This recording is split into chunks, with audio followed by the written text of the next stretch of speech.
Talked about the truth now. Now let's talk about the justice part.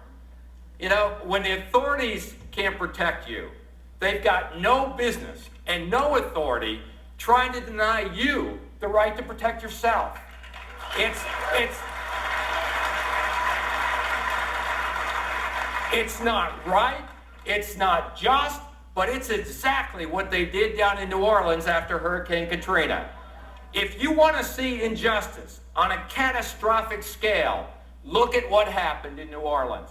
Please open the door. They had AR-15s or M16s. They were pointing at us. They're drawing down on me?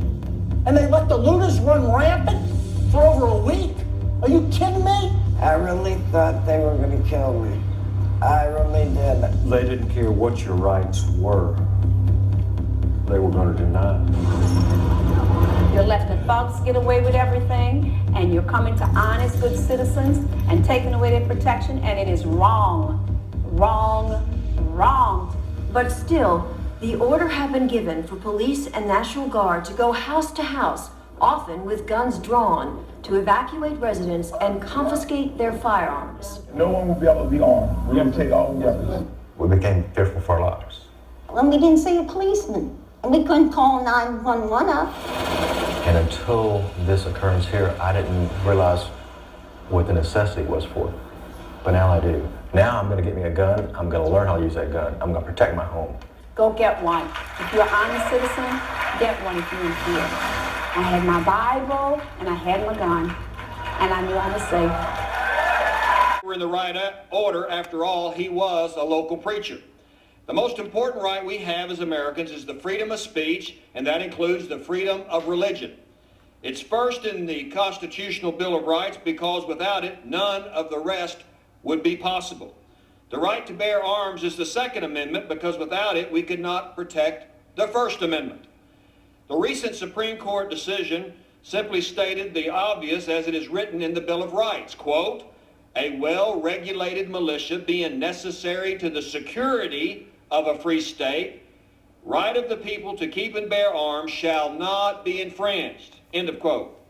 Now, I'm sure the halls of academia were all up in arms about the right to bear arms. We have lifetime member of the NRA, Doug Henson here, my father, and we have some questions to ask him. How do you feel about gun control? That's a pretty difficult question in a broad perspective. I'll address the guns and bars law that passed in July here in Tennessee. I think people misunderstand or misinterpret the law as it was written. I think it's not for the ability to carry a handgun in a bar or restaurant. It's more for the safety of the people traveling to and from the restaurant, walking through the streets, the alleys and such. So I think that there's a little bit of misunderstanding there of the true intent. In general, I think that the restaurants that post "No Guns Allowed" signs pretty much send an invitation to those criminals who are going to violate the law and carry a gun anyhow, knowing that the people in the bar or restaurant are unarmed. Very good. Would you make any changes to the current control laws? No, I think gun control is a matter of personal responsibility and common sense. Most people who have a handgun permit are law-abiding citizens. They go through extensive background checks, and those aren't the people that are committing the crimes. As they say, as guns don't kill people, people kill people. I think it's no different than automobiles. Unfortunately, there's a lot of accidents that are caused by automobiles, whether it be through younger drivers or through elderly drivers, but the solution isn't to ban all automobiles, just like the solution isn't to ban guns in bars or guns in general. How does the gun control laws affect you as a person of the United States?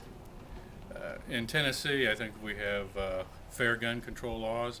In other states, such as Illinois, you are required to submit to a background screen and blueprinting, even to buy ammunition in the store, as well as if you want to go to a gun show, you have to show them your firearms identification card just to be able to pick up a gun. So I think it's overly restrictive.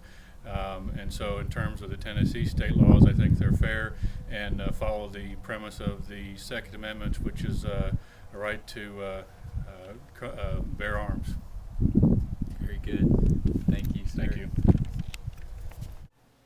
Some background information on gun control laws are firearms are generally classified into 3 different types: handguns, rifles, and shotguns.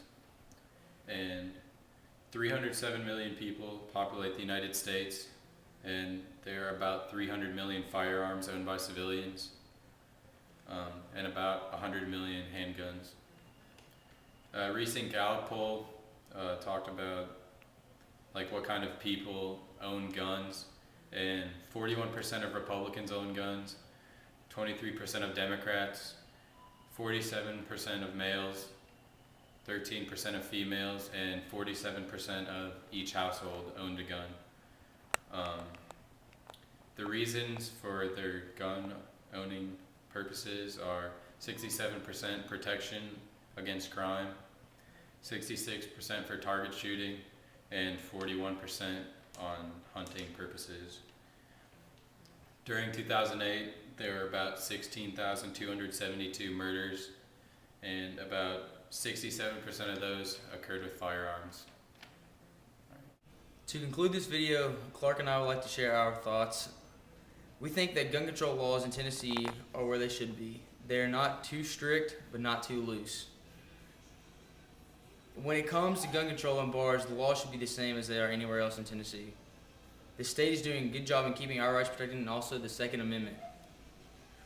Tennessee, compared to other states and cities, as in Chicago, Illinois, is by far safer. In Chicago, handguns are not allowed in the city limits. Although guns are not being present doesn't always mean safety.